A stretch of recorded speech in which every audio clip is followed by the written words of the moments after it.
لله رب العالمين والصلاة والسلام على سيد المرسلين وعلى آله وأصحابه وأتباعه أجمعين أما بعد أعوذ بالله من الشيطان الرجيم بسم الله الرحمن الرحيم من يطع الرسول فقد أطاع الله ومن تولى فما أرسلناك عليهم حفيظا وقال سيدنا رسولنا صلى الله عليه وسلم من أطاعني فقد أحبني ومن أحبني كان معي في الجنة أو كما قال صلی اللہ علیہ وسلم۔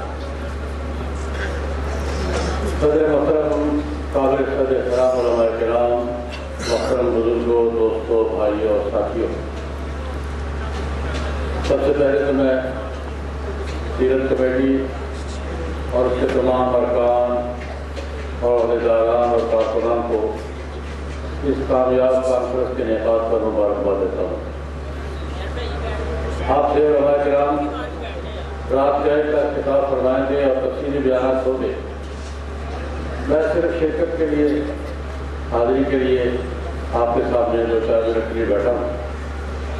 صرف ایک بات عرض کروں گا، یہ کانفرنس جناب سرور کائنات صلی اللہ علیہ وسلم کی سیرت طیبہ کے حوالے سے ہے۔ سیرت طیبہ کے سینکڑوں پہلو ہیں اور ہر مقرر اپنے انداز سے کسی نہ کسی پہلو پہ بات کرے گا اور ہمارے کرام اظہار خیال فرمائیں گے۔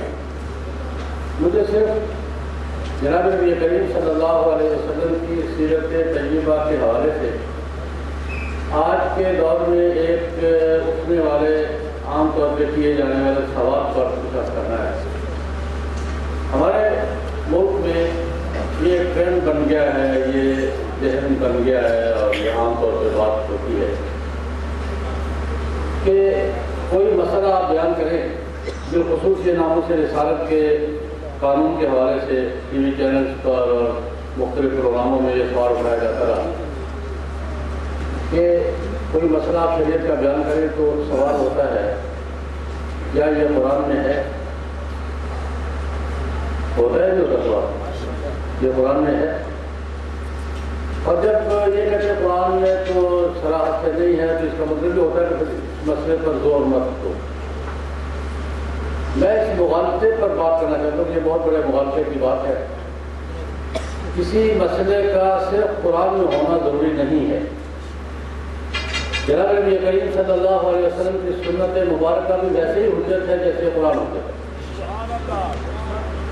بلکہ میں اسے ایک ہی بات کروں گا، جناب نبی کریم صلی اللہ علیہ وسلم کی سنت، آپ کا ارشاد گرامی سامنے آنے کے بعد اگر کوئی اصرار کرتا ہے کہ قرآن سے بھی ضرور بیان کرو تو یہ حضور کے اتھارٹی ہونے کی نفی اور بہت بڑی گمراہی ہے۔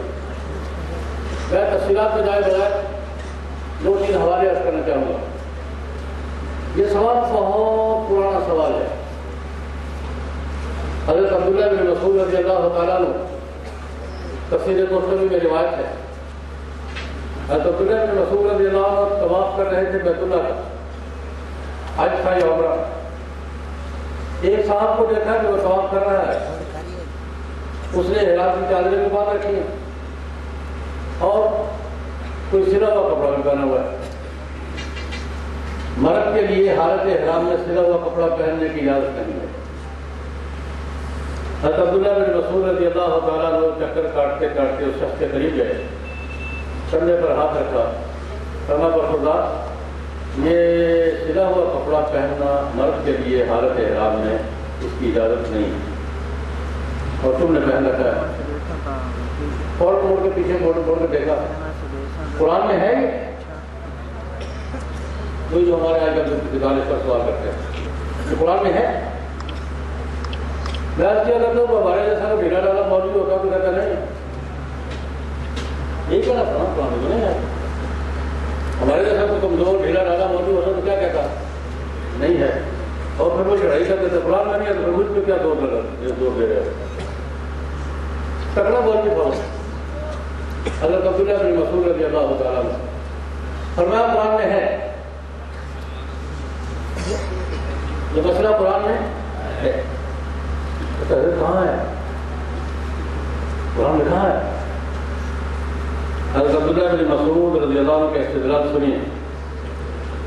فرمایا قرآن پاک کہتا ہے ما آتاکم الرسول فخذوہ وما نہاکم عنہ فانتہوا. اللہ کا رسول جو چیز دے وہ لے لو، جس سے منع کرے اس سے رک جاؤ، جو کہے وہ کرو، جس سے منع کرے وہ اس سے کیا کرو، رک جاؤ. کیوں؟ وہ اللہ کے رسول ہیں. میں ایک بات آپ سے پوچھنا چاہوں گا، کوئی نمائندہ جب کسی کی طرف سے بات کرتا ہے تو بات اس کی اپنی ہوتی ہے یا جس کا نمائندہ ہوتا ہے اس کی ہوتی ہے؟ کوئی نمائندہ ہے، آپ دفتر میں بیٹھے ہیں، آپ کے پاس کسی فرم کا نمائندہ ہے، آگے کہتے ہیں میں فلاں فرم کی طرف سے نمائندہ ہوں، آپ سے بات کرنا چاہتا ہوں. آپ کا یہ حق ہے چیک کریں نمائندہ ہے یا نہیں ہے، انٹرویو کریں، سوال جواب کریں، آپ اسے کاغذات چیک کریں، ٹیلی فون کریں. آپ کا یہ حق ہے کہ چیک کریں نمائندہ ہے یا نہیں ہے. آپ کا یہ بھی حق ہے کہ انکار کر دیں کہ میں آپ کو نمائندہ نہیں مانتا، حق ہے آپ کو. لیکن اگر آپ اس کو نمائندہ تسلیم کر لیں کہ ٹھیک ہے آپ فلاں فرم کے نمائندے ہیں، مجھ سے بات کریں، تسلیم کر کے بات شروع کر دیں، اس کے بعد اس کی کسی بات پر آپ کو پوچھنے کا حق ہے کہ بات کس کی طرف سے کر رہے ہو. آپ کا یہ حق باقی رہ جاتا ہے. یہ بات اپنی طرف سے کر رہے ہو، فرم کی طرف سے کر رہے ہو. آپ یہ سوال کریں گے، اور اگر کریں گے تو کیا کہے گا وہ؟ جواب کام کر رہا ہے. جب میں نمائندہ ہوں تو نمائندہ جو بات کرتا ہے وہ کس کی ہوتی ہے؟ نمائندہ فرم سے پوچھ کر بات کرے تو کس کی ہے، اور بغیر پوچھے کرے تب کس کی ہے؟ یہ اس کا آپ کا درد سر نہیں ہے، پوچھ کے کر رہا ہے بغیر پوچھے کر رہا ہے. اللہ پاک یہ کہتے ہیں کہ میرے نمائندے ہیں، یہ میرے کیا ہیں؟ نمائندے ہیں. جو یہ کہیں وہ کرو، جس سے روکے رک جاؤ. حضرت عبداللہ بن مسعود رضی اللہ تعالیٰ نے فرمایا اللہ تبارک و تعالیٰ نے اصولی طور پہ بات کہہ دی کہ یہ میرے نمائندے ہیں. رسول کا ترجمہ کیا ہے؟ یہ میرے نمائندے ہیں، جو کہیں وہ کرو، جس سے روکے اس سے رک جاؤ. اب رسول اللہ صلی اللہ علیہ وسلم جو بھی کہتے ہیں کس کی طرف سے کہتے ہیں؟ تو حضرت عبداللہ بن مسعود رضی اللہ عنہ نے فرمایا قرآن کہتا ہے ما آتاکم الرسول فخذوہ وما نہاکم عنہ فانتہوا. اور سمعت رسول اللہ صلی اللہ علیہ وسلم، میں نے جناب نبی کریم صلی اللہ علیہ وسلم سے خود سنا ہے. حضور نے فرمایا کہ مرد کے لیے حالت احرام میں سلا ہوا کپڑا پہننے کی اجازت نہیں ہے. اس لیے حضور کا یہ فرمان بھی اللہ ہی کا فرمان. حضور کا یہ فرمان کس کا فرمان؟ اللہ کا فرمان. اس سوال پر عبداللہ بن مسعود رضی اللہ عنہ نے تو یہ بڑے دلیل سے اور منطق سے بڑی لاجک سے بات کی. ایک اور صحابی سے بات ہوئی تو وہ ناراض ہو گئے. مسند دارمی کی روایت ہے حضرت عمران بن حسین رضی اللہ تعالیٰ عنہ سے ایک مجلس میں بیٹھے ہوئے کسی شخص نے مسئلہ پوچھا، اور مسئلہ پوچھ کے کہا کہ حضرت مسئلہ قرآن سے بیان کرنا. ہمارے یہاں بھی یہی عزت ہوتی ہے، مسئلہ کہاں سے بیان کرنا؟ قرآن سے. وہ جلالی بزرگ تھے، وہ غصے میں آئے، الٹا سوال کر دیا. صبح صبح کی نماز پڑھی تھی؟ یہ پڑھی تھی. کتنی رکعتیں پڑھی تھی؟ 2. قرآن میں ہے؟ قرآن میں نہیں ہے. صبح کی 2 رکعتوں کو کتنے رکوع کیے تھے؟ 2. قرآن میں ہے؟ نہیں. کتنے سجدے کیے تھے؟ 4. قرآن میں ہے؟ نہیں. کیوں پڑھے تھے؟ فجر کی نماز قرآن کہتا پڑھو، 2 رکعت کون کہتا ہے؟ 2 رکعت پڑھنے کا کس نے کہا؟ 1 رکعت میں 1 رکوع اور 2 سجدے کرنے کا کس نے کہا؟ اللہ نے کہا. نماز فجر کی پڑھنا فرض ہے یا نہیں؟ اور 2 رکعت پڑھنا بھی فرض ہے کہ نہیں؟ دونوں فرضوں میں کیا فرق ہے؟ جو بات اللہ پاک نے فرمائی وہ بھی فرض ہے، اور جو حضور نے فرمائی وہ کیا ہے؟ فجر کی نماز پڑھنا بھی فرض ہے، اور 2 رکعت پڑھنا بھی کیا ہے؟ نماز پڑھنے کا اللہ نے کہا، 2 رکعت پڑھنے کا حضور نے فرمایا. ایک چھوٹی سی مثال اور دوں گا. اس لیے آج کل یہ بہت بڑی گمراہی ہے، ہر بات کو قرآن میں ہے. جناب نبی کریم صلی اللہ علیہ وسلم کے ارشاد کرام حضور مستقل اتھارٹی ہے، قرآن مستقل اتھارٹی ہے، اور جناب نبی کریم صلی اللہ علیہ وسلم کی ذات گرامی مستقل اتھارٹی ہے۔ اور قرآن کہتا ہے، قرآن نے یہ نہیں کہا کہ اللہ کی اطاعت کرو، صرف کیا کہا ہے؟ اطیعوا اللہ واطیعوا الرسول، اللہ کی اطاعت بھی کرو اور رسول اللہ کی اطاعت۔ میں چھوٹی سی مثال اور بیان کر کے پھر بات ختم کروں۔ سفر میں ہم قصر پڑھتے ہیں، دوگانہ پڑھتے ہیں، پڑھتے ہی نہیں پڑھتے؟ یہ کس نے کہا؟ قرآن نے، لا جناح علیکم ان تقصروا من الصلاۃ، اگر تم سفر میں ہو کوئی حرج نہیں کہ 2 رکعت پڑھ لو، 4 کی بجائے کتنی پڑھ لو؟ 2 رکعت پڑھ لو، لیکن ساتھ ایک شرط لگائی ہے قرآن پاک نے، ان خفتم ان یفتنکم الذین کفروا لا جناح علیکم ان تقصروا من الصلاۃ، کوئی حرج نہیں کہ نماز قصر کر لو، 4 کی بجائے 2 پڑھو۔ کب؟ ان خفتم ان یفتنکم الذین کفروا، اگر تمہیں ڈر ہو کہ کافر تم پر حملہ کریں گے، کافر تمہیں تنگ کریں گے، کافروں کا خوف ہو، کافروں کے حملے کا خدشہ ہو، تو 4 کی بجائے 2 پڑھو۔ تو یہ قصر نماز حالت امن میں ہے یا حالت جنگ میں ہے؟ امن میں ہے یا خوف میں ہے؟ ان خفتم، اگر تمہیں خوف ہو کہ کافر تمہیں فتنے میں ڈالے گا تو 4 کی 2 پڑھ لو۔ اور ہم جنگ میں پڑھتے ہیں کہ امن میں پڑھتے ہیں؟ یہ اشکال سب سے پہلے حضرت عمر بن الخطاب رضی اللہ تعالیٰ عنہ کے ذہن میں آیا۔ حجۃ الوداع کے سفر میں نبی کریم صلی اللہ علیہ وسلم 1.5 لاکھ کے قریب صحابہ کی میت میں مکے جا رہے ہیں، کوئی خوف نہیں ہے، کوئی جنگ نہیں ہے، کوئی خدشہ نہیں ہے، کوئی مسئلہ نہیں ہے، جاتے ہوئے بھی قصر کرتے جا رہے ہیں، واپسی پر بھی قصر کر رہے ہیں۔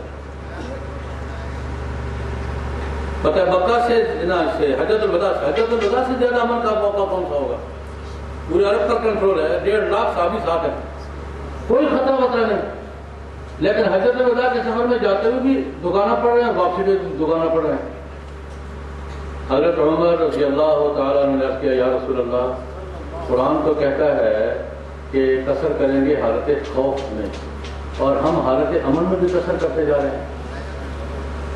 سوال میں آیا، قرآن تو کہتا ہے کہ قصر کب ہے؟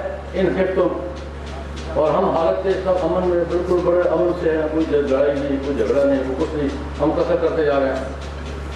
جناب نبی کریم صلی اللہ علیہ وسلم نے بڑا مختصر بڑا خوبصورت جواب دیا، فرمایا اللہ کا صدقہ واپس کیوں کرتے ہو؟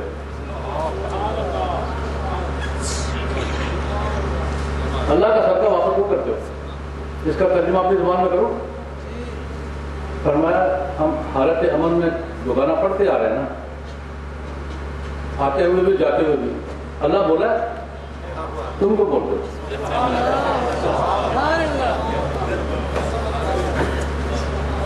مجھے کو بات کی ہے تو بھی کیوں بول رہا ہے؟ اللہ کا صدقہ واپس نہیں کرتے ہو؟ اب میں آپ سے پوچھتا ہوں، حالت جنگ میں حالت خوف میں قصر نماز کس کا حکم ہے؟ اور حالت امن میں قصر کی نماز کس کی سنت ہے؟ دونوں میں کوئی فرق ہے؟ میں نے صرف یہ بات عرض کی ہے اس لیے آپ کے اس کانفرنس میں شرکت کے لیے کہ ایک آدھ بات سے بڑی شرکت بھی ہو جائے کہ جناب نبی کریم صلی اللہ علیہ وسلم کی دین میں مستقل اتھارٹی ہے، جس طرح قرآن پاک اتھارٹی ہے۔ قرآن پاک کے بعد دین میں جناب نبی کریم صلی اللہ علیہ وسلم صرف خط پہنچانے والے نہیں ہیں کہ خط پہنچا دیا 12 ہو گئے، حضور مستقل اتھارٹی ہے، بلکہ اللہ رب العزت تو اتھارٹیوں کو یہ 2 کو ایک کر رہے ہیں۔ پھر آگے پہلے فرمایا اطیعوا اللہ واطیعوا الرسول، اللہ کی اطاعت بھی کرو، اللہ کے رسول کی اطاعت بھی کرو، دونوں کی اطاعت کرو۔ پھر دونوں کو ایک بھی کر دیا، فرمایا رسول کی اطاعت کرو گے تو میری ہوگی ورنہ نہیں ہوگی۔ نہیں یہ جو رسول فقط اطاع، میرے رسول کی بات مانو گے تو میری مانی جائے گی، نہیں اس کی نہیں مانو گے میری ہوگی۔ تو جناب نبی کریم صلی اللہ علیہ وسلم کی سیرت طیبہ کے حوالے سے اس اجتماع میں بیٹھے ہوئے ہمیں یہ بات بھی ذہن میں تازہ کرنی چاہیے کہ جناب نبی کریم صلی اللہ علیہ وسلم صرف چٹھی رسان نہیں ہیں، حضور دین میں مستقل اتھارٹی ہیں۔ جس طرح قرآن پاک کا ارشاد حجت ہے ہمارے لیے، جناب نبی کریم صلی اللہ علیہ وسلم کے ارشادات کی ہمارے لیے کیا ہے؟ حجت ہے۔ اللہ پاک ہمیں عمل کرنے کی توفیق عطا فرمائے۔ وآخر دعوانا الحمد للہ۔